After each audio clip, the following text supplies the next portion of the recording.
Hello, Awifians. Hello, good morning, good afternoon, or good evening to you all. I hope you are well. I hope you are having a great day wherever you are in the world. The pandemic is really, really hitting us hard in Switzerland. So I hope you're safe where you are. And if you are in a place where you're locked down, um, I know what it feels like. I know how difficult the situation is like because I'm going through it. But I just want to remind each one of you going through difficult times, be it because of the pandemic and your finance or your health, because today was a day of not so good news around me. Um, Take one day at a time. We should all learn to take one day at a time. No one has the answer to this pandemic. No one knows when this is really going to be over. No one knows how it's going to unfold. So let's get in touch with one another. Call your friends, call families, call those who matter to you just to check on them to see how they are doing. And for those of you who have the means, open your arms, spread kindness, spread love. It's much, much more needed right now in this world. If this is the very first time you're watching me live, my name is Lillian Mole. I am the founder and CEO of the African Women's Economic and Entrepreneurship Forum, the place where we challenge the status quo for economic advancement of African women worldwide. A few months ago, we started this series of generational wealth creation. We've talked about so many aspects of this topic. We are here to encourage you day by day to start having this discussion with yourself and your loved ones. We've noticed that in Africa, we do not build this habit of passing on generational wealth. And that's why there's so much struggle, there's so much poverty happening in Africa today. Normally, I'm supposed to have two guests with me from the UK, but I see no sign of them. We should be patient because even WhatsApp has technical problems. And so we give them a few minutes. But I just want to encourage each one of you. I know for many, it's really not the time to talk about wealth. It's not to talk about money. But without wealth, without money, even COVID, you will not be able to cure yourself. If you don't have a good insurance, where will you be without health? Where will you be without insurance? So it's important that we start getting this as a habit. I see we have a comment already. Hello, Sarah. Nice to be with you all. Thank you so much. How are you doing? I hope you're well where you are. Please let us know where you're watching this live stream from. I do not have Sarah yet, and I'm hoping that they will make it online. Maybe they're having some technical problems, so I will try again to resend them the link. Please, please. Okay, but Sarah, okay, so you have the link. Did you not get the link, Sarah? Let me send you the link again for you to join this live stream, please. Okay, you just click on the link, Sarah, and I will let you in. Here is the link.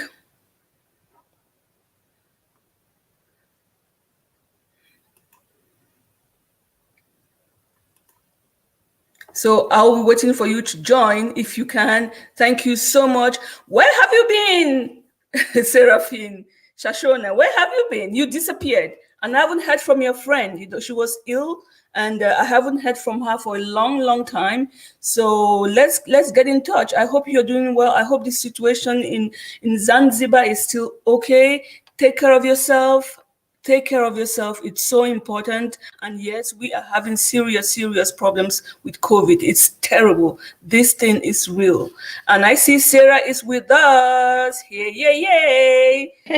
Hi. I am never alone in this world. No matter what, I'm always accompanied. I'm so grateful. Where is Lydia? She abandoned us. Okay, let's just carry on. Yes. That's fine. That's fine.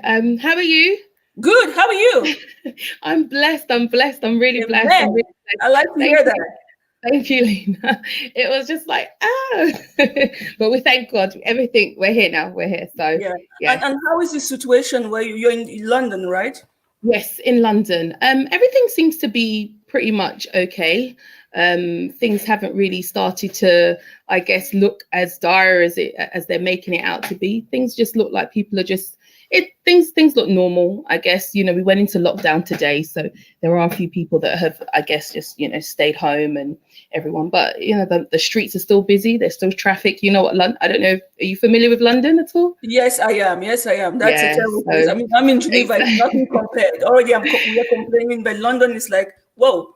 Exactly. London's always busy, you know, no matter what. It's always busy. And so. we have Lydia with us. Lydia, she'll be ready in a few minutes. So okay, yeah, lovely.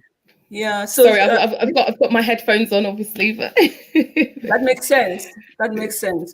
So before Lydia comes, please help me, my dear sister who has decided to join this community. Help me to introduce yourself to my beautiful community. Tell us who you are and what you do. That's important to this platform. Right. Okay. Hi, everyone. Hi. Sarah Ikinman here. I'm a protection specialist with a global company called Precise Protect. And what we do is we help, whether it's individuals, families, or businesses, to put their insurance policies in place. Again, you know, that is for individuals, for generational wealth, for companies, for security, just in case if anything was to happen. That's something that they get to. It's protection. So just protection all around. It's like having a good wall around you, a good solid wall around you, whether you are a business owner, whether you're a mum, whether you're a grandparent, doesn't really matter. It's just having a good wall around you of protection. If anything was to happen to yourself, whether in business or personal life, then, you know, we're here to help secure you in those areas. So yeah, that's what I do day to day. Yeah. That's quite a chore to do. It's a lot. It is. For me, again, it's about the importance of people understanding what insurance is all about. A lot of people have a misunderstanding, misconception of what insurance is.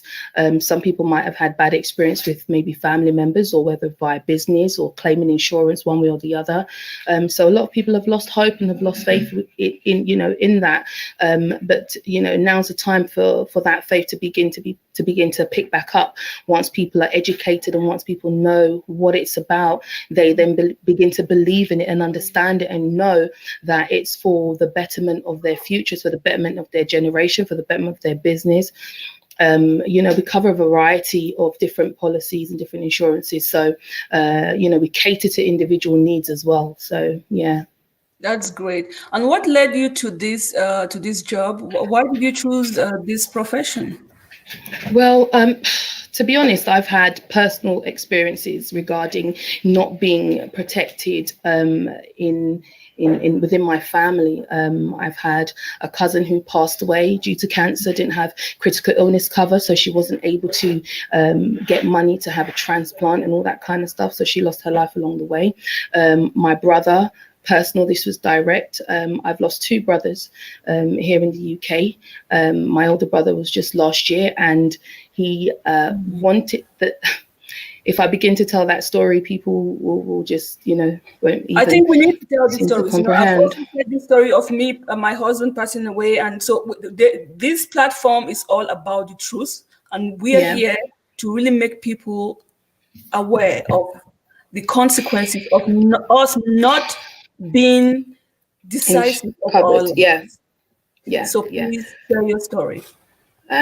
So I can't talk much about it right now because the case is and the case is in court. So there's not much I can say right now.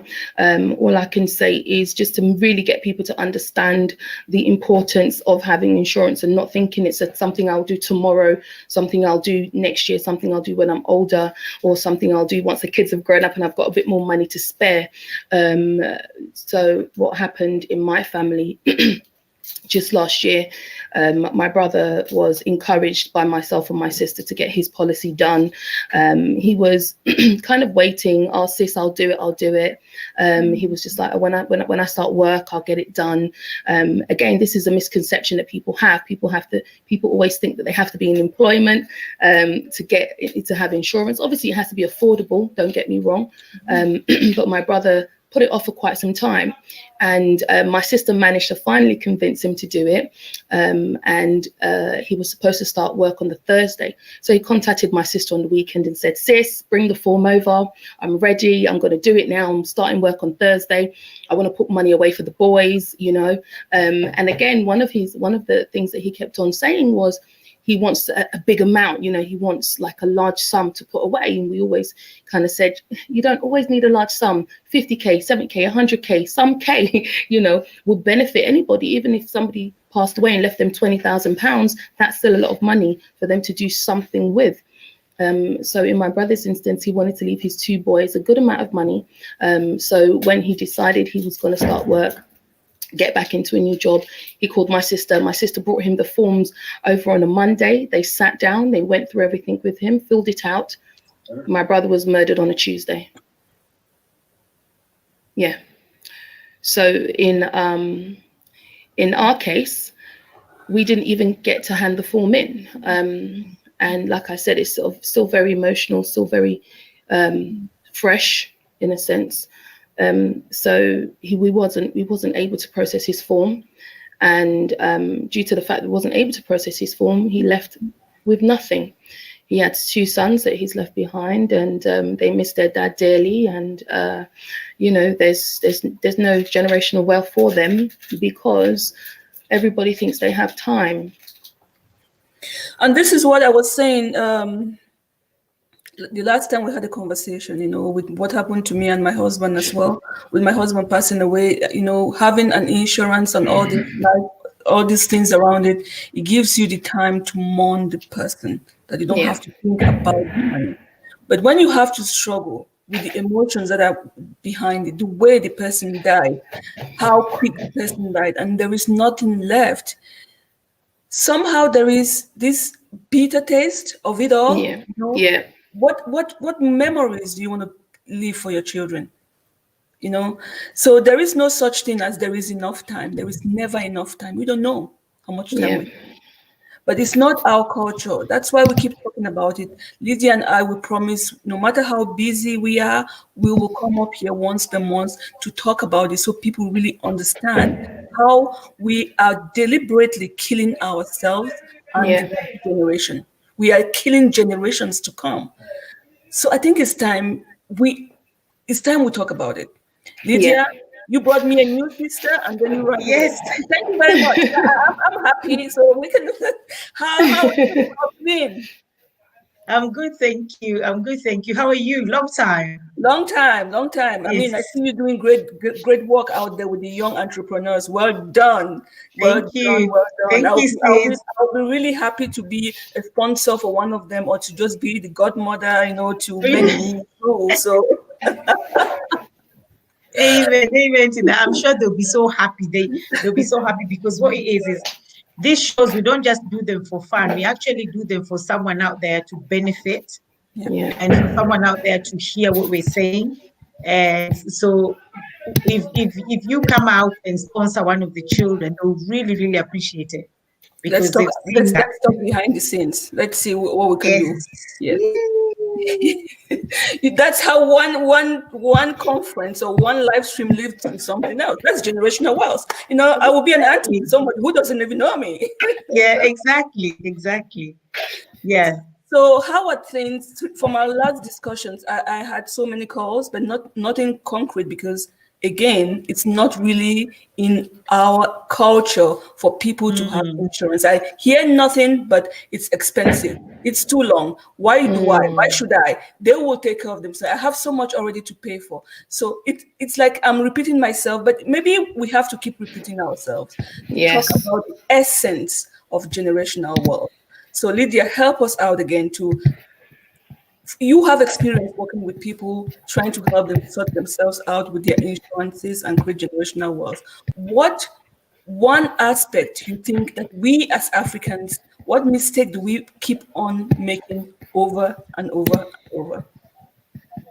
I think personally, we've actually, and I keep on saying this, misplaced our priorities. Because even today I was talking to one of my colleagues here, and they were like, you see somebody paying their mobile phone £70, And when you tell them to pay for insurance, they'll tell you, oh, I don't have money. And the insurance is probably £30. And they're like, no, I don't have money. And they're thinking, you're paying £70 for your mobile phone. Mobile phone that if anything was to happen to you now, it will not help you whatsoever. If you've been diagnosed with any critical illness and you're in the hospital, whether it's cancer, stroke, heart attack, whatever it is, and you're in the hospital, insurance, mobile phone paying £70 will not help you whatsoever. That your £70, they'll still take it every month. You are in the hospital, you're dying, they will still take it every month because they don't care whether you're sick or not. They only care about you had a contract with them for 2 years, or you had a contract for 1 year, so they're still taking your money.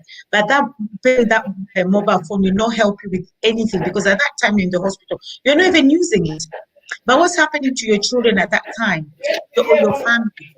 They're still in the house. They still want to live the life they used to live when mommy or daddy was still there. But now they can't anymore because there is one income that's been cut short. Yeah. Either the mom's income or the dad's income, because they're now in the hospital and they're not working. And also the other person that is left, even them, they'll still have to cut their hours because now they will have to now start maneuvering. How are we going to look after the children? And remember now, you can't just take the children and leave them with somewhere or a stranger, because now they're also crying because either mom or dad is in the hospital. Yeah. So you have to be there for them. So if you had insurance will actually pay you a lump sum, and that lump sum will help you to cater for your needs. Yeah. That mobile phone for £70, it will mean nothing to you at the end of the day. Yeah. Okay, let's even say that you're dead. You've died. You've stopped your insurance. Of course, you're paying, your mobile phone will stop. But how does that £70 that you've paid for your mobile phone, how is it going to help your children? How is it going to pay for your funeral? Do you understand? So yeah, for us, especially as Black community or Black people, we have misplaced our priorities. And then we also don't want to talk about it because you're thinking, hey, do you want to kill me? I was actually talking to somebody about if she can get insurance and the husband can get insurance and they can all get insurance. And she said, yeah, but then you think of killing me. And I was thinking, even if he kills you, let's just say for argument's sake, he kills you. When you take insurance, make sure that you put your children, if you don't trust your husband or your wife, and I'm just talking about if you don't trust them, because I know some husband and wife, they're very trustworthy. They do everything collectively and they do everything together, which is brilliant. But if you have the back of your mind, you're thinking, I don't want to put my husband, I don't want to put my wife. Put your children. Yes. Because at the end of the day, the reason why we wake up every morning, I always ask myself, what's my why? When I want to wake up in the morning and I'm so tired and I'm like, oh, I don't want to wake up today. I think, what is my why? Why do I want to wake up? It's for my children. Yeah. I have 3 beautiful angels. I'm a single mom. If I do not wake up and work, nobody will feed them. Yeah. So I sit there and I say, what's my why? So my why is my children. So you have to think of your children, whether it's a man or a woman, you have to think of your children. That's right. Yeah. I completely agree with you that your why is so important. But also this becomes an eye-opener if you're thinking you don't want to put your husband's name or your wife's name on the, this becomes an eye-opener for you as a person. Are you in the right place? Yeah. I think it's time we big up we as Africans. We make decisions either because we are being influenced by other people's actions or by what we see from other people, and we do not really take the stand for the things that we stand for. So you rightly said it. If you don't want to put your husband's name, put your children's name. If you don't want to put your wife's name, put your children's name. So it's good for us to talk about it, that you are free to choose who you want to put on that piece of paper, and you as other partner whose name is not on that piece of paper. Let me tell you something. Put your name, and it's even cheaper. Okay. It's cheaper. So if somebody says, I don't want to put your name, you can have an insurance for yourself. I'm saying it over and over again. I do have, God knows, from left to right, and not only life insurance, we talked about it last time. What about the insurance that you decide to pre-retire? How do you cover that gap? You know, it's not only about the insurance in itself, about generational wealth. What about you? You are a gift to a generation. Are you a burden or a gift to this generation or the next generation? We have to think about it in that line. So, Sarah, what are some of the experiences you have with we Africans or we Black people not taking the responsibility of having the sense of creating generational wealth? I mean, I've come across a few clients who have said things like, you know, when I go, my children should be able to take care of business. If I've taken care of them all these years, why should I take care of my funeral myself? Why should I, if I'm leaving them the house, why should I leave money to pay for the house? If they want these things, they should be able to contribute. And then again, there are obviously people with faith-based beliefs who always kind of like, oh, God is my assurance, Jesus is my assurance, you know, I don't need it. And then a lot of people tend to have, I think, especially when there is spiritual beliefs behind things, or people might have certain philosophies, they feel as if they begin to speak about insurance, and if they begin to look at life insurance that is related to death, they feel as if they're cursing themselves, or they feel as if they're bringing some kind of bad aura into their lives by having these things. So a lot of them shun away from it. They shy away from it. They're kind of like, you know what, this isn't how our people operate. When somebody dies, everybody will gather, they'll put money together, you know, we'll all come, we'll sing, we'll clap, we'll cry. The person's gone. Why do I need to leave hundreds of thousands of pounds? You know, but then you do have people now who are becoming wiser to the idea, who are beginning to understand the concept of the idea. Again, you know, then, I mean, for me personally, again, with a lot of Africans, there's the mentality behind why we do what we do and why we don't do what we're supposed to do. There's the whole lack of knowledge, lack of experience, misinformation, just not even, and not even being in an environment where these things are spoken about. There are some people in the 21st century today that have no idea about insurance. Yeah. They don't even know what life insurance is. They might have seen an advert on TV, seen a Sun Life and a Viva advert or something, but it's not registering in their minds what that actual advert is about. They feel as if it doesn't relate to them, you know, and they're so far-fetched from it. They're so distant from the realities of, you know, what could happen if, you know, somebody was to die. And again, it's a strength behind the people, you know. Africans do feel they're a strong nation, they're a strong people, they can handle a lot of things, they can carry a heavy weight, you know, and because of that, they see it as an easy route, as an easy way out. Why am I going to leave thousands of pounds for my children when I've suffered for them all these years? You know, why am I going to make life easy for them? Yeah. In a sense. But then when you begin to educate people, when you begin to explain to people, when people begin to understand that certain cultures have generated wealth through these means, certain cultures have left thousands of millions of pounds or dollars behind for their generation, whether it be a child and then the child leaves for the grandchild and it continues to roll on. They are doing these things, and I believe that once they begin to get educated, it begins to make things a lot easier. But it's miseducation. It's a fear. There's a fear aspect behind it as well.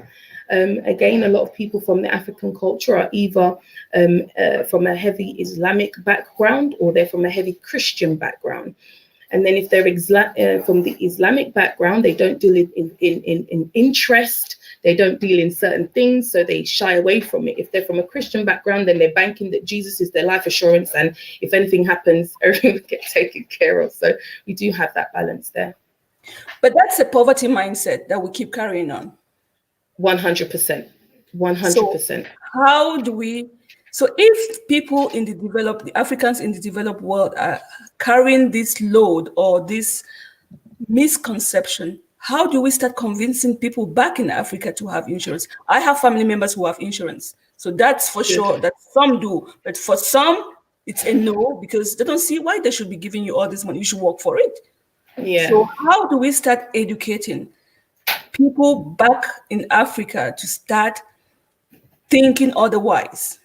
It's a tough call because people tell you the most important need I have right now is to eat, feed my kids, and send them to school. So when Yeah. you go step out of that box, it's like you're trying to criticize their education, you're trying to criticize the way they live their life, and they don't see the sense in it. How do you have this conversation, Sarah? First and foremost, I would always say, like I said, I think you have to begin to expose people to certain things, begin to shed light in areas that are dark. And I think that's one of the biggest parts in the African culture. There's a lot of there's no light in certain areas. A lot of areas are they make it out as if it's for the wealthy. They make it out as if it's for a particular type of people, or if you're from a particular background, then these things are for you. But I think once we begin to show people the benefits, show people that, okay, you can save, let's say you can save £10 a month, but then by the time you're 50, 60, how much is that £10 really going to accumulate to over those 20 years? Whereas if you pay £8, I don't know where everyone else is in that was watching this, but if you're converting, let's say, a few pounds into your currency, if you was to save that, if you was to put that into a policy, that is double, triple the amount that you would save.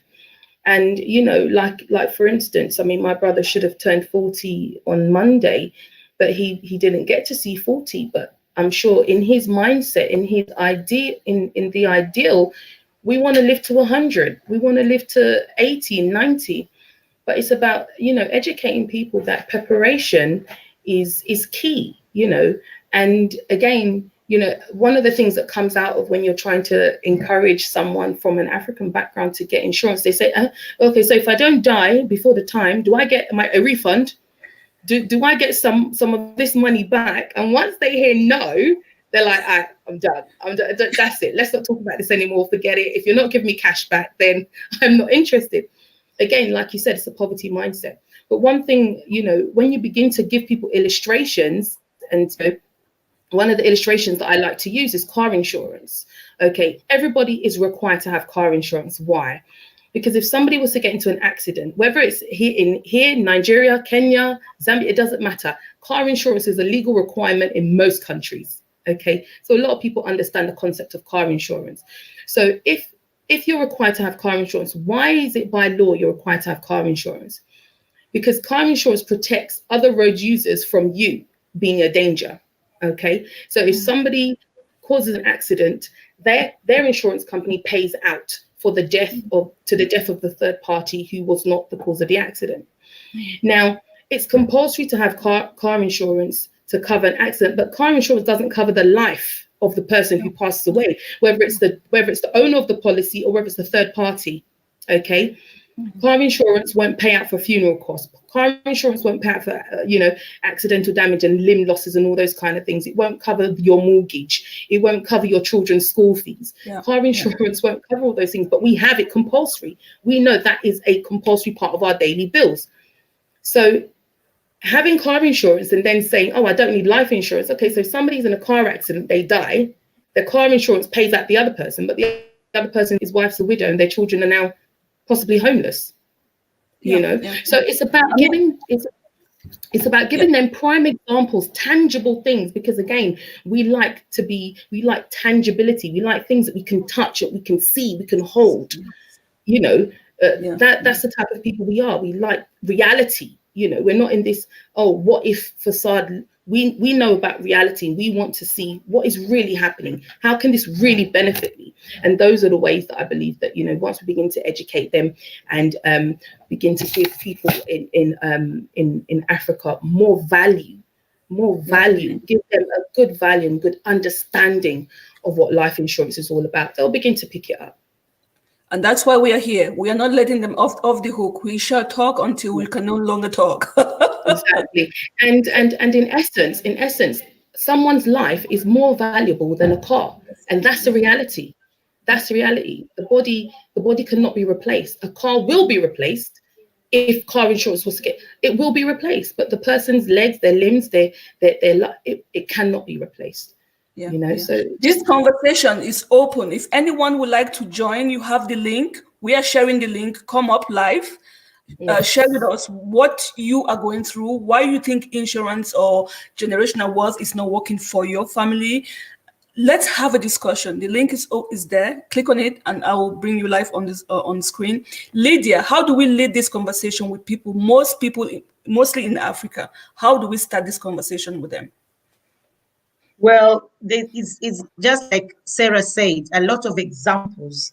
Because the thing is, when you just talk to people, sometimes they don't realize, they don't understand, and they always say, it cannot happen to me. So why do you think it will happen to your next door neighbor? Right now, things like death, they do not choose. I was talking to somebody the other day, and I said, if you have critical illness, you also protect your children from if they were to be diagnosed with any critical illness. And I started giving an example of critical illnesses, and she was like, no, but those children don't get that. And I said, which planet are you living in? Children right now, things like death and critical illnesses or terminal illness doesn't care if you're a child or you're not a child. Yeah. I had one of my friends who their son died at a very, very young age. Their son was only 6 years old. And the thing is, they had money, but they didn't value insurance at that time. And their child was in a private school. All their children were in a private school, and this is here in the UK. And I met her after, but they had so much about insurance, and they were like, it's not something that interests them. So now, when the child was sick, and this is now I'm going back to a private medical, okay? Because the thing is, it's just setting your priorities straight. So you have enough money to send your children to a private school, but yet you cannot pay £150 every month for their health insurance because you're saying, oh, we have NHS, anything can happen, we have NHS. Fine, we do have NHS. But when this child was sick, they took this child to NHS so many times to tell them, NHS did what? They gave them an appointment and they say, come back after 3 months. Yeah. Within that 3 months, the child died. And they found out that whatever that child had, if that child had gone to the hospital earlier to be treated, not to be given an appointment for 3 months, the child could have survived. Yeah. So now all this money that you have, and then now your child is gone, and now up to today, the family, they're so depressed because that was their only child. They're so depressed, but they have all this money. When somebody was telling them about the private medical, they didn't care about it. Yeah. And this is happening in so many people's homes. It's not just that one home. Just one home because I know about it. But there's so many that is happening like this. Now we lose a lot of children. A lot of children die here every time. Our children die every time. And I'm thinking, if anyway, people are different. But personally, if you lose a child, it's something that is so it's something that it shouldn't be everywhere. That, oh my God, I need help. That's the way I feel. Yeah. It's something that if you have, because if you have insurance, it covers your children. If your children were to die, God forbid, you have money on the side. So, and this is an African thing. It's our culture. It's within our culture, especially as Kenyans. I don't know so much about Nigerians, but as Kenyans, if somebody dies, it's like it's in our DNA to go meet and give money, which is good. That is good. And we're not saying that is holding us back. That is holding us back. Because but the thing is, all banking on this. But it should be. No, it should be like that. I don't think we should really get rid of that. But all I'm saying is it should be optional and it shouldn't be on duress. It should be optional because the thing that is happening now, you have a target because somebody has died and you have a target of 20K. You don't have a 20K. So if Lydia gives 10 pounds, you get angry because you're thinking, look at her, she only gave 10 pounds. And my target is 20. How did we get to 20 if Lydia, of all the people, because you look at Lydia, you think, oh my God, she's so rich, can only give 10 pounds. Do you know how many people you'll be giving that 10 pounds? So it shouldn't be in duress. It should be, oh, Lydia, give £5. Thank you very much, Lydia, for your £5. Thank you very much, Sarah, for your £2. Right. Thank you, Lillian, for you've come, even you didn't give anything, but just you coming to see me. But imagine I have a target of 20K, and then Lillian, you're coming to my house every day and you're not giving any money. Do you think I'll appreciate that? But if I have insurance, I don't care if Lillian brings money or not. I don't care how much money Lillian brings, but because it's in our culture, we should still keep that, because it's a nice thing that we have. But we should give voluntarily, not in duress. And then some people even hide because they're now scared of coming to visit you because you'll want money. They don't have. Literally, they don't have. But if you have insurance for yourself, whether it's your husband that dies, the wife that dies, the children that dies, there is money for a funeral. Yeah.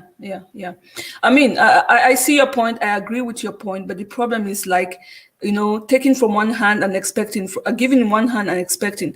If the tradition is good, it's good for the community and everything, it's good. But the point is that many people are banking on that. And some of the people who do not make that decision is because they know this will happen. They are hoping this happens to get them off the hook. They know, I mean, you will bury me. It's like it's a responsibility. So exactly. It's tricky to say we keep it. We have to keep it because that's our culture. But where are the limits of this culture? It should be a plus, like you say. It's an additional. It's additional, but people are really banking on it. Yeah. Completely agree with that. This is what is holding many people back, because I don't care. It will happen anyway. Yeah. It will happen. So it's I don't know how we. I agree. Yeah, I agree on it. Sarah, what do you think about this? I was just going to say, death is inevitable. Death is bound to happen. It doesn't matter.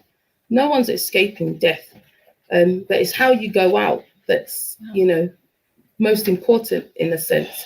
It's how you leave this place, how you leave here spiritually, how you leave here physically, how you leave here mentally, how you've left things in order. Don't get me wrong. I know we're speaking about Africans, but not all Africans have this mentality. No, that's why we're here. That's why we are here. Exactly. Because we are not we're not part of that. That's what we talk about. Yeah. Exactly, because some have really come to the understanding that, they've seen the effects, like Lydia was just saying about people that have lost children, and then people have come and they've supported, but there's a support that goes beyond a funeral that is needed. Yes. And that's continuous financial support. Okay, because one thing when we sit down to do a policy fact find with someone, if we're looking at two couples, you have two people, one has a certain wage and another person has a certain wage. No matter what, when one of those pass away, that wage is now completely gone. So whatever they were using to do with part of the family income either has to stop completely or suspended for a certain amount of time, until that income can be replaced. But realistically, that income is never replaced. Yes. So it automatically never replaced. I confirm to that. I mean, in my case, that income is never replaced. Not even if you have the policy, it's never replaced. Never. And again, it depends on if we're, when we're talking to people who are back home, their circumstances are different regarding finances to when we're talking to people over here, Africans here in the UK or in other parts of Europe. The financial circumstances are different, but we all know that back home in Nigeria, there is no benefit system. Yes. There is no governmental backbones to help people. Yes. There are no grants for widows. There are no help for people or people who have lost their parents to pay on student fees and all the grants from private. None of that exists. Yeah. They exist for a certain type of people. Thank you. But that doesn't exist for the everyday person. No. So again, we're used to these big gatherings when people die. Someone will bring a cow, this person will bring a goat, this person will bring rice, everything. But because we're only thinking about that time now, that mourning season, that moment of grief, that moment of grief. And then we're also thinking about, the funeral costs, as we say. But then it's the after effect. Aftermath. The life after death. when the dust has settled. Exactly. Yeah. When you have to face your own demons. Exactly. That's when it happens. And it's even likened, we're talking about death, but it's likened to a wedding. People get together, everybody comes together, people are celebrating. But when the wedding's over, it's just two people left with a wedding debt, all these things to pay. And it's a reality that is there. It's part of life, whether it's a wedding, whether it's a funeral, whether it's the death of a child. All these are realities of life that we all go through, that it's a cycle that no one's exempt from. Exactly. No one's exempt from that reality. So, I think for me, again, it's really just going, sometimes, as they say, instead of being just giving it to them hardcore, really showing people the real realities of things and stop tiptoeing over the topic. Exactly. Let's be perfectly honest here. Maybe we've been a little bit negative, but we have to speak the truth. Most of the time, when these people come visit us in the name of someone died or a child was born or a wedding or what, very often you are left broken. Yeah. Most of the time, I don't see the help. Yeah. People steal during those ceremonies. People break. They damage stuff. So the physical food they brought to help you, the physical stuff, doesn't really match the situation. I mean, I think as African with this culture, we should start doing our math. Let's go back to the basics and do our math. For me, you want to visit me? Fine. Because at the end of the day, it's costing us. If we look deep down, okay, we've satisfied ourselves, we've done the cultural part of it, but you're broke afterwards and you still have to take money from left and right. What is the point? What is the gift? What goodbye is this? It's double punishment. I think we really have to really do our math. Yeah. And like Sarah said, what resonates with me so much is the aftermath. Now, everybody, when something happens, everybody's focused on the target. Okay, fine. Nobody thinks after this target has been accomplished and everything is done, who is going to look after these children? That's right. It's not my responsibility to look after your children. And I see every time we have all these GoFundMe things and we have all this, so-and-so, the parents died and now they need school fees. I can give for 2 months and they'll get fed up. Yeah. Nobody would lie to you that somebody will look after your children forever after you've gone. It's your responsibility because we all have our children. We all have responsibility. We all have things to do. Sometimes I'll forget, or that child needs to eat, but because that child is not with me, I'll forget. I have not sent the money. Sometimes I can't send the money. So what happened to that child? Yeah. But when the mom was alive, all you see is Gucci bags. You see her eating out the way she wants. You see her with a big mobile phone, or even the dad. You see them wearing expensive shoes, living days, driving big cars. And then now when they go, they don't go with the same big car. Now we have to do GoFundMe for them. Yes, we have to do GoFundMe. And then when we finish with them GoFundMe, now it's their children. Their children are left for us to look after. It's your responsibility. The same way you brought that child into this world, it's your responsibility to look after them. I think when I'm gone, who is going to look after my children? And I remember when we started this conversation, Sarah actually mentioned something, saying, they will say, my dad didn't do this for me. And I always say that, okay, fine. How many times did your parents tell you, I love you? I do not even remember one day my parents told me I love you. But yet I tell my children I love you all the time. So if you're saying that I want to carry on with the way I was brought up, why is it that now in this country you don't beat your children the way they used to beat us in Africa? You hug them, say you're sorry, you listen to them. So you've changed. So why do you choose to pick the one you want to do, and then because you don't want to pay insurance to look after your children, you say, my parents did not pay insurance for me. So why are you doing these other things that your parents did not do? So if you're saying that you want to carry exactly how your parents treated you, start treating your children the same way. We're being beaten every day in Africa, just breaking a cup. You're beaten for breaking a cup. You're beaten every single thing you do. beat you, beat you. We don't do that to our children. Yeah. So carry them. Yeah. Do you understand? So it's time, and I know it's really harsh, especially now that we have so many people that have passed on. We have so many GoFundMe that is happening, and God knows we're not talking about those people. We're not targeting those people. We're just saying the truth of the matter is, get yourself insured. That's right. Stop buying all those expensive things, and then when something happens now, you're at people's mercy. Why do you not live at people's mercy? Don't live at anybody's mercy. You can only live at God's mercy. And God has given you the wisdom and the knowledge and the understanding to know that if I do not look after my children, nobody else will. That's Gucci right. bag will not bury you. Gucci bag will not bury your children. Gucci bag will not bury your husband or your wife. Come on. I don't know how I can take a big microphone and stand in the middle of our African community and speak. And yes, when we say African community, I know we have so many of us who have insurance already. So we're not targeting any, we're not saying that all this, but majority of us don't have. Majority of Black people don't have insurance. We are saying African communities because we are Africans by origin. That's first. That's the fact. Most of us do have insurances, but the more we speak about it, I think we can start this conversation by leading by example. We are the examples. So that's why we talk, because we have seen the benefits. And we ask ourselves, why did our parents not do this? Yeah. You know? Yeah. And your children will copy you. This generational curse, it's not voodoo. It's not voodoo. It's something that's in your house. That you grew up looking at it in the face. That's right. And then you carried it on because you thought it's normal. So they will repeat it.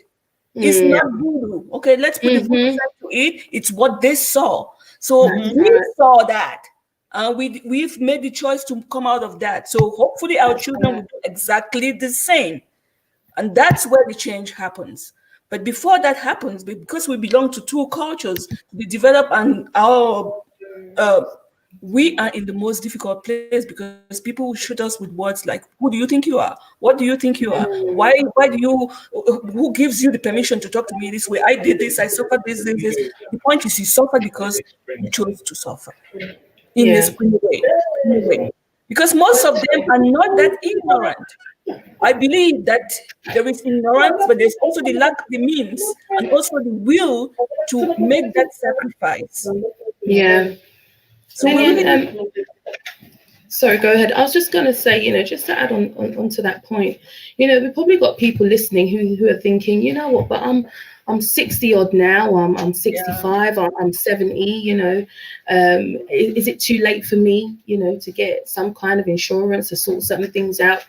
The one thing I would say is that, in the insurance industry, the older you are, yes, the more expensive the policy is. Yes. But there are still things that people who are over a certain age can do to get cover that will not put a financial burden on their children when they're not here. Things like funeral plans, okay?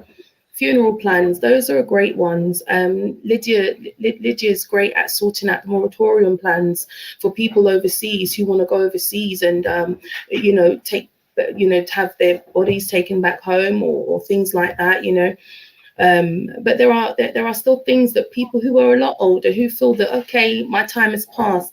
No one's time has passed. Everybody still has the opportunity to get in now. If you're breathing, if you're still alive and you're still functioning, you can still put £10 a month towards a funeral plan, £15 a month towards a funeral plan, put £15,000 away so that when you're not here anymore, your children can turn around and say, thanks, mum, thanks, dad, because that 15,000, instead of coming out of their savings account for their children who are still young and still need things, it's coming straight out of, the parents who have said, you know what, I didn't leave you 100,000. I didn't leave you 200K, but you know what? I'm leaving £20,000. That's for my funeral. It's going to cost you nothing to take care of that. And those are the things that as well in the African community, we really do have to remember.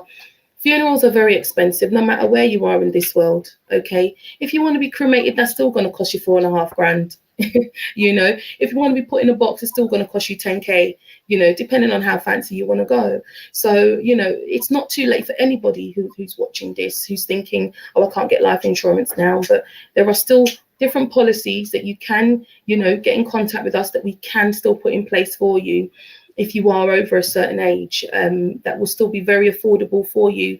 But then it gives you that peace of mind, doesn't it? It gives everybody can have that peace of mind, because it's even if they're not leaving a wealth package, they're leaving their children with no stress. And one thing that I've come to learn with insurance is, when a family has a life policy in place, it's like you're kind of like, come what may. It doesn't matter when this situation happens. I know I'm not leaving my family with nothing. So you're even more confident if that day was to come. You're not rolling over, stressing, thinking left, right, and losing sleep. You're living a happier life. It actually allows you to live a happier life. It releases some kind of burden. It takes that burden off you. I had a friend last year. She lost her dad. She lost her dad to cancer. And as sad as it was, as broken as they were, as hurt as the mother was, after the funeral, there was joy in the morning to some degree, because they knew that they still had, he left them something. He didn't leave them empty-handed. She doesn't have to go and look for a new husband to help her along the way. She can happily be a widow if she wants to be, because a lot of the times what we have to remember is that a lot of people remarry to help them with their children, to help them with stress, to help them with financial burdens, and carry the load that was coming in. So again, that's something that we have to really I want to remarry because of love, not because of money. that's the least of my struggle in the moment. And we thank God that that's your reality. But for so many women, that's not their reality. Their husbands have gone and they're left with 4 kids, and there's no one to help them. And it's generally a man will come and he will see and he'll be like, oh, I can help you.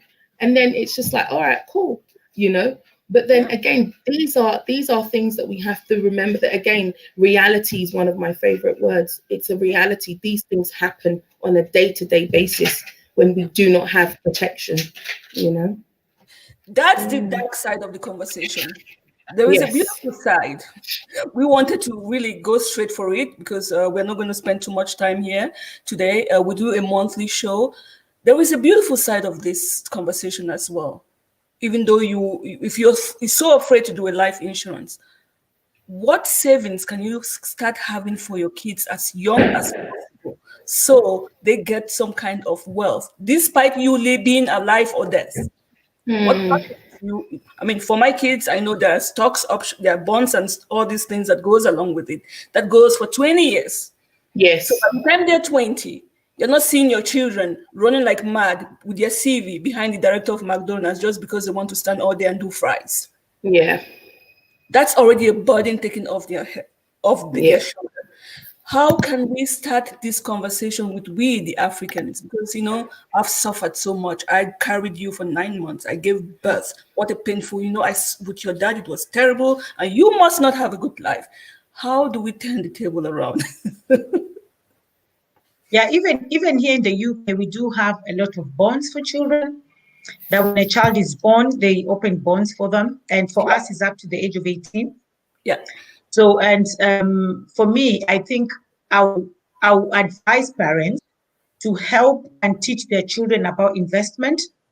Because personally, when I was young, and I always say that you can only give what you have.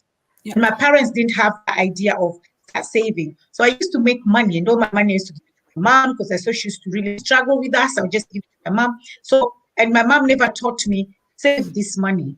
So I never saved anything. But for my children now, because I can see my children are doing their businesses, they're doing things, I always encourage them, honey, save. And I know sometimes someone will say, oh, I'm telling my children to pay this in the house. I don't let my children pay anything. I tell them, save that money. The money that you're supposed to pay my rent, the rent, or you're supposed to buy food, or you're supposed to buy petrol because I took you, I don't know where, save that money. So I've told them they have 2 accounts. One you never touch until you're the age of 18, or you never touch until this age. And I've told them as well, if you don't like staying in this house because you want space, because when they're older, they say, oh, I want to move out because I want space. I say, fair enough. But just know that you are not leaving this house to go and pay rent for somebody. You're leaving this house to go to your mortgage, a house that you are going to pay your mortgage. So when they hear that, of course, they now have to work hard because they're thinking, so how long am I going to stay with this woman? How long am I going to stay with my mom? Until what age? So if you don't want that, start saving now. Because you know that by the time you're probably 25, 26, you want to move out from the house. And you are not moving out from this house to go and start paying rent to make somebody else rich. You move from this house and then make your own pocket rich, which means you're going to get your own mortgage. So that's something that they all know. So they're saving towards their future. They're saving towards their future. Even if it's £5, they're saving towards their future. And I think as parents, we need to actually really encourage our children from saving, to start saving. And I know it's important sometimes it's too much for a parent and they think, no, but my daughter is working, so she needs to relieve me from this. Okay, she'll relieve you and pay rent and everything. But when she now wants to start her life, how's she going to start her life with nothing? So personally, I don't feel, that's just me. I don't feel like I should take money from my children, but I feel like that money they're supposed to give me, save it. Because I don't want you to be like me, that by the time you're 30, you're still living with your parents. You're not paying, you don't even have enough money to do your stuff, but yet now you have money, and because you're young, you're just using your money to buy expensive things. No, and I always teach my children the other thing, that whatever goes inside you is more expensive, should be more expensive than what is outside. So I tell them, if you're carrying all these Gucci bags and you're wearing, I don't know, 300 or 50 pounds trainers or everything, and then when you're going to brush your teeth, you buy toothpaste for 50p, or you buy food cheap. I do not. That's what I teach my children. You have to use anything that goes from your mouth, from your teeth to inside, it has to be on point. So don't go buying cheap things, and then if you can't afford, that's fine. I'm not saying everybody should brag, but if you can't afford, that's fine. But what annoys me is to see people with expensive things, and then they're going to buy toothpaste to brush their teeth for £1. Yeah. I don't get that. I don't get that. If you don't have money to buy a big bag, I don't buy bags. I'm not someone who buys expensive things.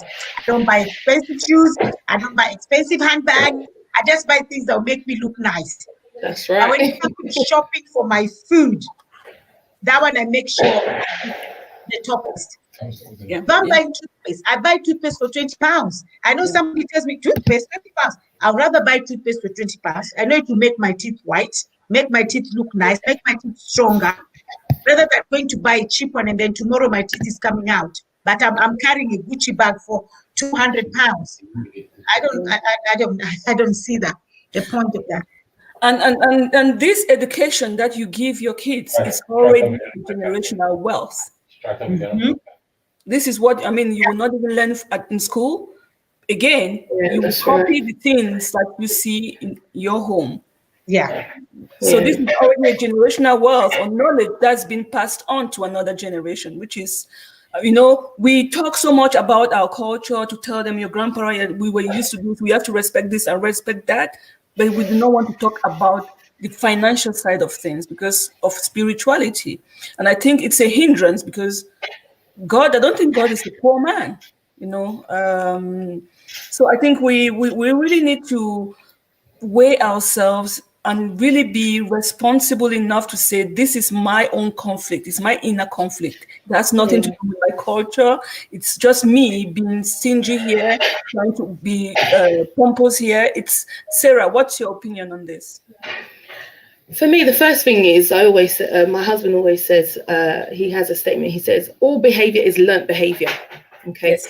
All behavior is learnt behavior. There's no one that says, I learned this all by myself. It's impossible. There's nothing new under the sun, as the scripture says, So again, we as parents, as grandparents, as uncles and aunties, all of those that are around the environment that there are children, we have to remember that every child is watching, children are watching your every move. If you save, they will save. If you don't save, they won't save. So for me, even if you open up an ISA for your child, You know, you open up an ISA, you start putting money into the ISA, you say to your child, look, I'm saving money for you for a later date.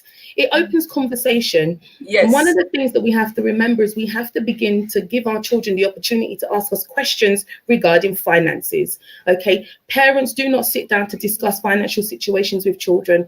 They do not sit down to explain to the children, look, we're struggling here. We need you to we're excelling here. We need you. You know, it's always, oh, it's just about mummy and daddy. Children need to be involved from the jump off when it comes to financial education. They need to sit down and see the books that have been written in the home. They need to see what's wages. Wages is when daddy goes to work for 40 hours and he gets paid, you know, things like that. So they can begin to understand that money doesn't fall off trees. You know, Lydia's been talking a lot about children, you know, families giving kids bags and shoes and this and that. And children don't know where this comes from. They don't have a concept. They don't have the idea of where it comes from. You know, so educating our children financially is so important to this whole topic, because even if you can't leave something for your child, if you leave them with a good financial education, they can do the building. They can, you put that first brick down and let them lay the cement and continue to put bricks on top, you know, and that's something we can do, because not everybody is going to be able to afford it. Let's be real. Not everybody's going to be able to afford that. But we can all afford to sit down with our children and communicate with them. We can all afford to spend a few hours every month and say, let's watch a documentary about money. Let's look at the stock market. What's the stock market, mummy? Let's look at the stock market. You know, dads don't, if dads are not around, if mums are not around, it doesn't take two parents to sit down and educate a child about finances, you know. So for me, that will be the thing. You open up ISAs, you open up a paper book. Now there are accounts that children can have with their own bank cards and things like that. It's all cute and, you know, makes them feel like they're grown up. You know, let's make them feel grown up in the area of finances. You know, let's in the right places. Exactly. Yeah, that they have the knowledge. You will be very proud of me, what I did to my daughter. Definitely. Her birthday is in November, and I said that, she said, oh, this. She made a list. I said, okay, your birthday list. She made it. And I'm like, Then I said, okay, so let's do the bills, bring the bills. I told them, bring the bills. And I said, your school, we need this amount by the end of October. And I said, can you please do the math? I gave her a piece of paper. She did the math, and she said, oh, mommy, I don't want any birthday present. You see, because that's the reality. You're showing her the realness of her environment. I said to her, no, you will have your present, but I just wanted you to know what we are dealing with here. And she said, yes. Exactly. Exactly. And from a Christian perspective, one thing that, you know, we do is teaching the children to understand what tithing is. Once you get them to understand that 10% is something that they give, because another aspect of a healthy financial understanding is being able to give, you know, being a giver.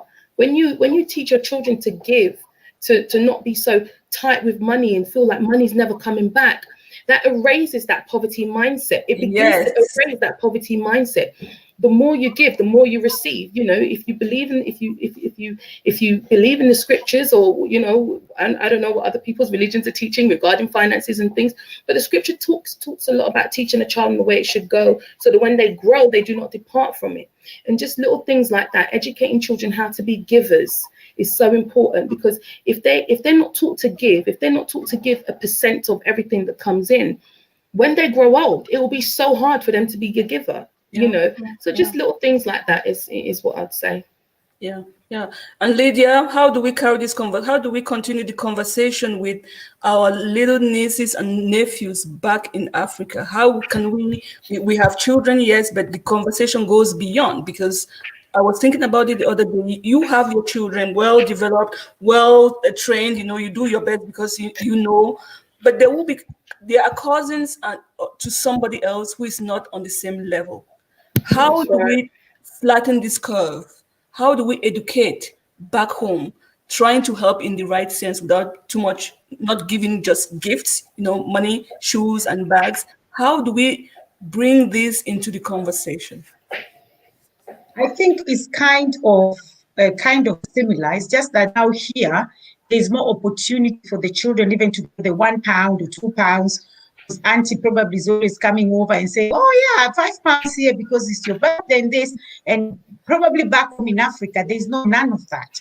So is to teach our children. You know, this is funny, but I've never said this before, but when I was at the age of 16, me and one of my cousins, and I won't call her name because she's in social media everywhere. Now everybody knows about her. She's been in the news fighting for whatever she's fighting for. But me and her, we used to wake up at 3 in the morning, and we used to go to the market. And that time I was only 16. We used to go to the market and we fight with all these big people. Move, move, move. And because we used to go and get maize and mangoes. So, and then we come back home, she'll go to her house to boil the maize. I'll go to my house to boil the maize. And then whoever their maize finishes first will come and pick the other person. Yeah. And then we'll go and walk in the streets and just say, mango, maize, maize. By the time it's 12 o'clock, we finish selling everything and we bring money. But again, like I said, my mom didn't teach me to invest. But at that time, we should now start teaching the children back home how to do business. Not just giving, and there is business, there is things to do. I always say that look for problems and then find a solution and they pray to God to help you execute them. There's so many problems around that if you look for them and you look for a way to solve them, you'll make money. But the thing is, we sit and complain a lot. We just sit there and complain, oh, there's no work, oh, there's no this. There is so many things around you. If you look, you will find and say, oh my God. That's right. There's so many rubbish. There's so many rubbish we live around. There's so many rubbish sometimes where you're living. Why can't you start cleaning this rubbish? That's the problem. Mm-hmm. The solution is we need this rubbish to be cleaned. And they now pray to God and say, God, I found a problem and I've also found a solution, but I don't know how to execute it well. God will definitely 100% show you how to execute it. There's so many problems around us, but because we are a community that complains a lot, we complain a lot, we don't see the solutions to all these problems. We are always giving problems. We're always talking of problems, giving problems, coming with problems, but there's no solution. Why do you always come and say, oh, Lydia, this is okay, so what's the solution? Oh, I don't know. Then don't come and tell me the problem. So if we now start looking for solutions, I'm telling you, Lillian, if we now in back home in Africa start teaching our children to start looking for problems around them. There's this guy he's actually very, very rich guy in South Africa. His video was going round, and one day he said he was looking for problems, and I was laughing. I said, "Those are my lines. You stole my lines." He doesn't know me. I don't know him, so he didn't steal my lines. He just had the same mindset. He said he looked for problems and he found solution. Every time he was driving, he used to see so much rubbish, and he was thinking, "What can I do?" He started picking the rubbish and started recycling them and making them into cups, into bags. Now the guy's a millionaire. He did not complain. But if we sit down and complain, we won't be able to find solutions. So back home, because there's no handout, because what we do as well, we give so much handouts because what I've realized, especially with people who think that they have money, you want people to live under your mercy. So what we do is give. If you keep on giving, they will not know how to fish, because you keep on giving the fish. So we should stop giving the fish and show them how to fish themselves. Yeah. Do you understand? So that and when they get the money as well, we teach them how to save it. Not for them to get the money and then go clubbing or buy expensive things, or their parents take it. No, we should teach them so they start investing that money for themselves, because by the time they're 20-something, they have money, they have something to start a future with, or even to start a big business with. And that leads us to this quote of the week: never depend on single income. Make investment to create a second source. I think this is the biggest problem. One of the biggest problems we have in Africa is that we depend on one income. Yeah. And until we solve this problem, so I don't think there will be any change. Now, how do we start having multiple income streams? Because how do we begin this conversation with them when the handout is not even there to concretely have a normal, good business. Then we're talking of a second income stream. But I truly believe that the first income stream is the most difficult one, not the second one, not the third. If we can master the first one, we can do anything afterwards. But the foundation of the first income stream is not there. So we don't even, there is no way for us to surpass, to go beyond that first income stream that we are trying to create. Because if you and I gift our kids bonds today, in 20 years, that's already an income stream. Be it $20. Be it $20. That $20 will pay for that insurance. It's already an income stream. Yeah. How do we train people to really understand doing business in Africa is not the same as doing business anywhere else on the planet? That's true.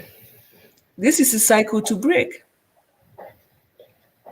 We have comments. I will take the comments. Brussels greets us. Be solution finders. This is that African. That's what Africa needs.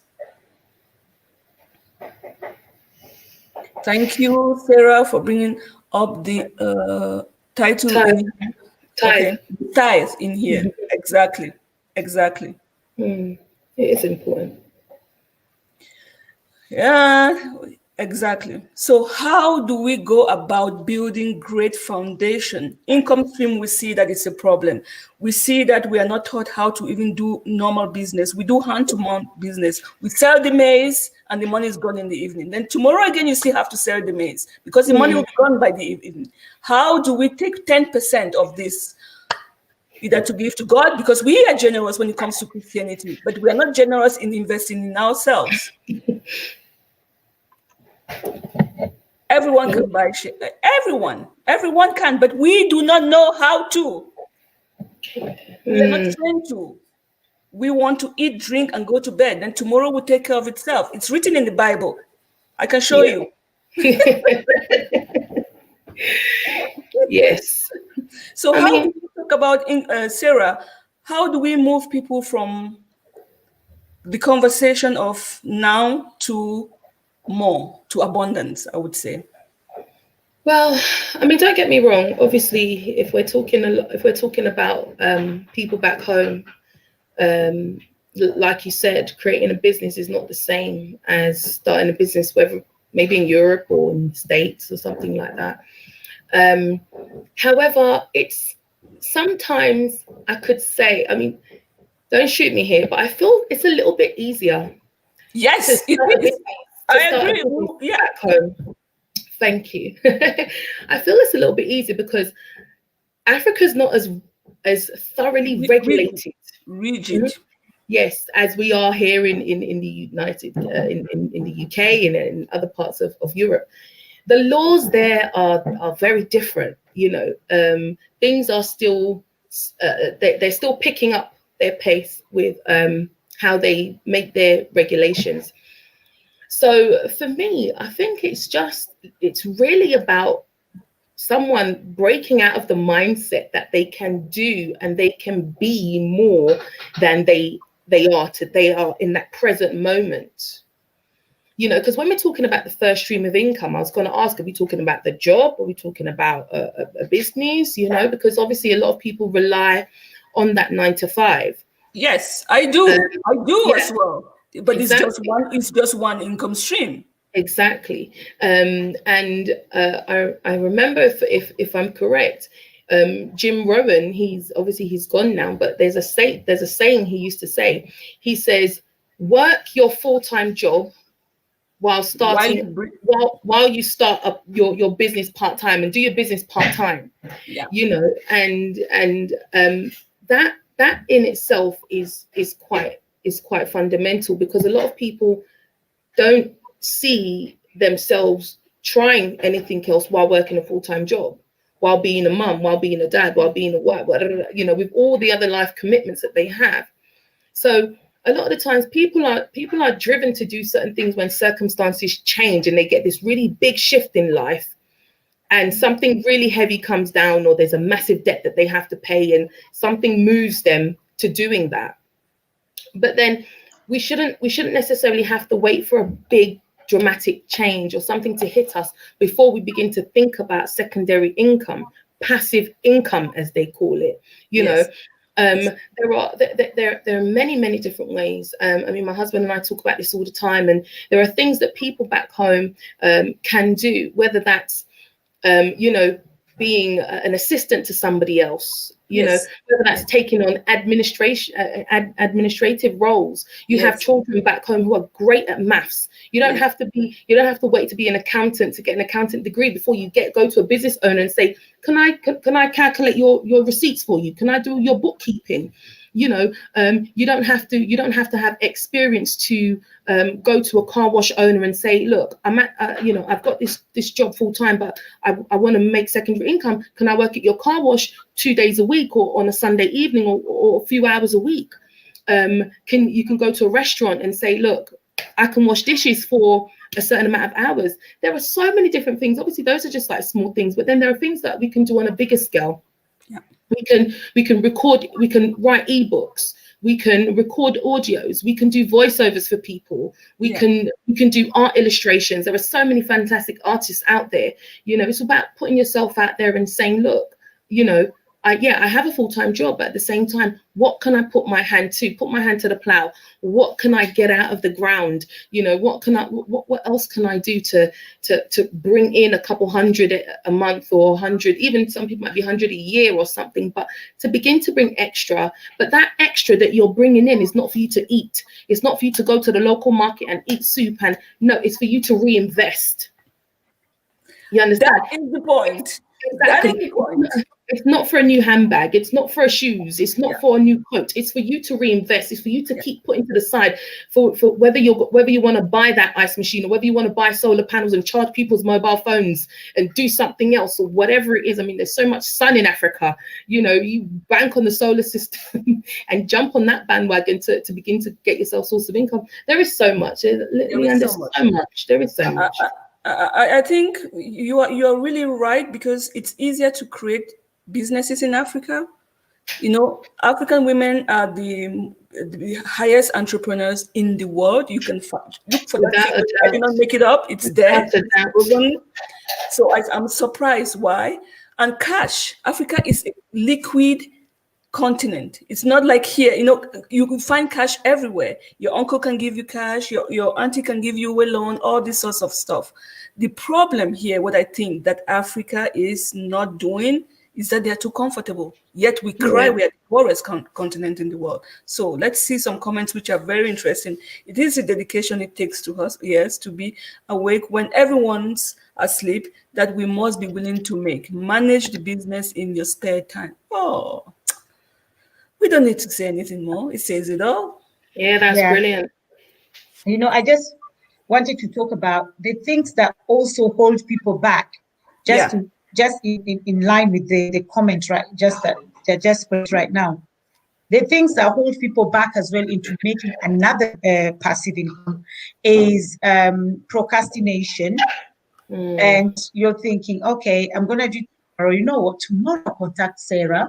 Tomorrow, I think you understand? So we keep on tomorrow until things it's the procrastination. And also now the most important thing is time management, because we don't know how to manage our time. So because of that time management, everything, you wake up late. By the time you do this and you do this, the time is gone. So there's no time management. So you're thinking, oh, if I'm only doing one job, and yet I can't even manage it, how am I going to manage 3 or 4 jobs? But if you have a schedule, that's what I always tell my children, they have schedules. Have a schedule or have alarms. And when your alarm go off, you know that my alarm have gone off for me to do this. My alarm have gone off for me to do. So have your time managed really well. And you can do, in 24 hours, you can do so many things. But you need to have that time management as well. And the other thing as well is some people always feel like, I don't want to go to another job. Just like Sarah was saying, that go and do this, go and help somebody, and they're thinking, but I only make £5, or I'll only make 1 shilling, whatever. But you're there looking for, I have to wait until now I can make big money to go into this business. But it doesn't matter. They always say, kidogo, kidogo, jala kibaba. Small, small things. A river is drop of water that makes a river. So whatever amount is going to come, that's why it's called passive income. Whatever how small it is, it builds up. Because if you're getting it and you're putting it in shares, not eating it, just like Sarah said, it grows. Because you can get, even if it's 0.9% out of that £1 or 1%, that is something. Because at the end of the year, you will have something big from that. Right. And people say, oh, there's nothing, there's no other business. Let me tell you something. And I always use one example. You will get somebody, their house is spotless. Their house is very clean. Because they're clean freak. You know those people who are proper clean. I used to be like that. I'm not bothered anymore. But people who are very, very clean, like, whoa. And then this person is a secretary somewhere. They're working somewhere. They're not even happy. They don't even have enough money, but yet they are clean. Why don't you use the gift that you have? You have a gift. Yes. You can start cleaning people's houses. Because you have that gift. And you start cleaning people's houses, and then tomorrow now you start sending 3 or 2 people out to clean other people's houses. Before you know it, you are a manager or a CEO or a founder of this cleaning company.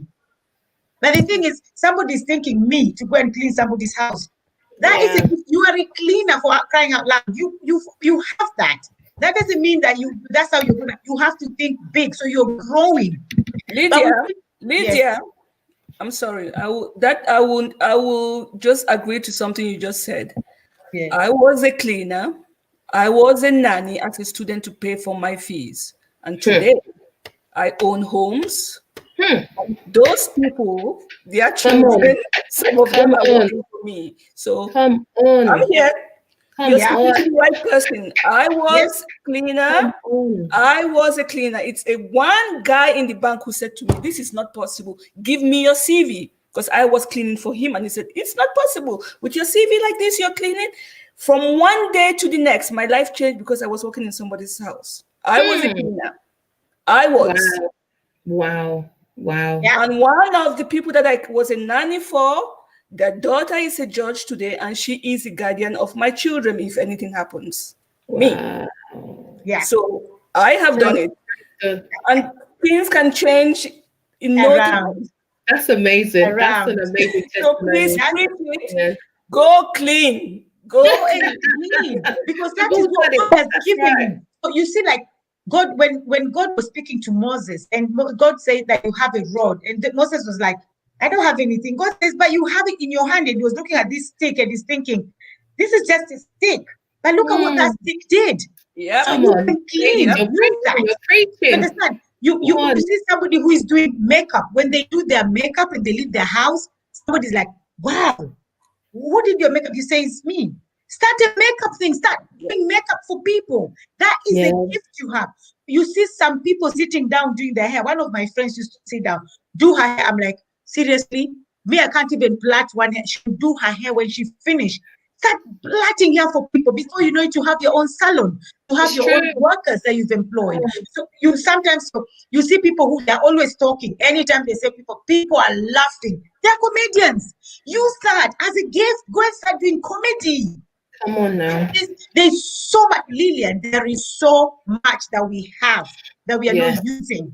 Moses' rod. Let's not use that rod. Use the rod that Jesus gave you. Yeah. Love it.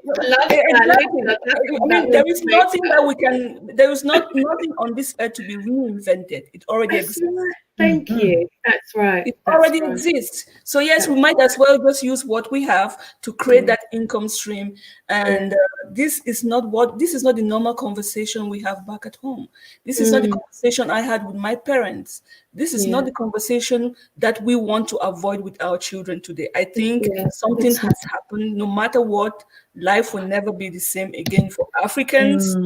Life will never be the same again. And I just hope that will be the catalyst of that change, that we keep talking about it, and also to give people the opportunity of changing their lives. But again, giving with a little bit of sense, not just giving for the sake of giving, because we've seen it. It doesn't help. We're still poor. Yeah. The same people you send money to, they will still remain poor because you're giving them money, but not the knowledge to make it grow. So sisters, I need you badly, that we can find ways to help these people, give them the knowledge that's necessary for them to build their lives and to change, the next generation, because our children will be dealing with these children. Yeah. 100%. So we have work to do. I hope I will see you all again in December. It was a pleasure having you, Sarah. Please bring your ideas, how we can move this forward. If you have any particular country that you think we can have a good contact with to have these conversations with the local people, with ministers, let's take this route, because it's a conversation that we need to have. We cannot count on our governments anymore. We should stop blaming other people that they should have done this, they should have done that. We now know the truth. With the social media, everything is out there. Yeah. Everything is out there. That's right. So let's use the time wisely to help others with the knowledge that we have. Not everybody will embrace it, but at least those who will. And something will happen. Yeah. So thank you so much for your time. And as I said, I hope to see you in December. And let's meet behind the scenes and see what we can put together to help people knowledge-wise. And if anyone is here in the UK, you need help with your insurance or stocks, bonds, be it in Europe, America, or Africa, let us know and we will help you to get through that for you. Thank you, ladies. It was a pleasure having you. Thank you. Thank you so much. It was a real pleasure. Thank you. Thank you. Lydia, what's your last advice for our audience? Well, think of your family. That's right. That's all I can say. Think of protecting your family. Don't be selfish. Yeah. Think of protecting your family. That's all I can say. Sarah? Yeah. Do what is necessary today, not tomorrow. Act today, not tomorrow, because tomorrow's not guaranteed. Yeah. Tomorrow's not guaranteed for anyone. So it's best we begin to get away with procrastination and be people who are just moving forward and getting on with things for the better of, the generations that we are going to be leaving behind. So act today, not tomorrow, is what I'd say. Exactly. The future, tomorrow is not guaranteed. And right. I hope that all of you watching this live stream, either as live or as a replay, we appreciate that we are putting ourselves out there for you, because we know the truth, not because we think we know too much and we're trying to show off, but because we've seen the benefit that this brings. So please ask questions, get in touch with us, and we'll do the best to assist you in the most comfortable way, in the most friendly family way, that you don't have to, because sometimes it's talking about your life, your private life, and what you've been through, what you have to, why you really want to have an insurance. Sometimes it's a difficult conversation to have, but you're in good hands. If you think Lillian is too harsh, go to Lydia. If you think Lydia is too sweet, go to Sarah. Whoever you choose, that's perfect. That's just what we are looking for, that you have this change of mindset. So ladies, thank you very much. And I wish you all a great evening. Thank you. God bless. God bless. Thank you. Thank you. Okay. Bye. Bye. So Awifians, thank you so much for watching. I hope you enjoyed this live stream, and we will see you in the next live in the month of December. Thank you.